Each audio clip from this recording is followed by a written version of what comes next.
All right, joining me once again here on the Matthew Filipowicz Show is my good buddy Kevin Gosztola. Kevin is a journalist who writes the Dissenter blog at Fire Dog Lake. He is the co-host along with Rania Kalik of the podcast Unauthorized Disclosure, all of which you can find at dissenter.firedoglake.com. You can follow him on Twitter at kgosztola. Kevin, thank you so much for being on the show again. Thank you, and thanks for the great intro. All right, so Kevin, buddy, a couple of weeks ago, there was actually a pretty big revelation when it comes to wiretapping in America that we actually didn't have time to cover here on the show.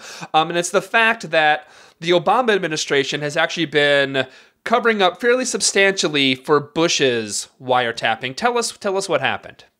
Well, I think if you followed a lot that has been going on with these revelations from NSA whistleblower Edward Snowden, you might be well aware that our government is still engaged in dragnet surveillance of Americans. And they're doing this under the guise of fighting, for the most part, they'll tell you that it's fighting terrorist activity abroad. There's other things that they're using it for, but that's primarily why they want to and say they need these powers.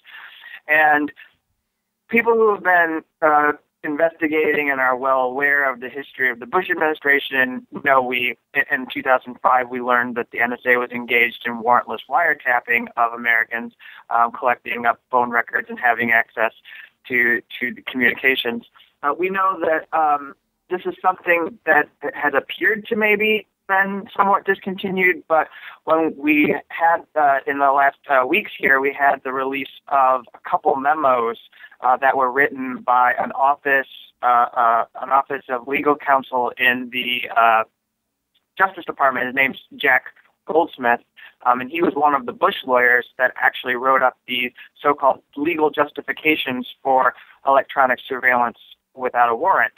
And so one of the key things about this release is that we finally get to see these memos. Now, they're heavily redacted. There's a lot that isn't in these memos. And one of the things that really stands out here is that the Obama administration would still be depending on parts of the memo in order to continue to do some of its surveillance. So perhaps there are parts of this memo that show issues related to privacy and whether our Fourth Amendment rights are being violated, but the Obama administration doesn't want that information to be out there for debate. And so they're picking and choosing from these memos, and they're still holding some of these things as their own legal justification of what they're doing here.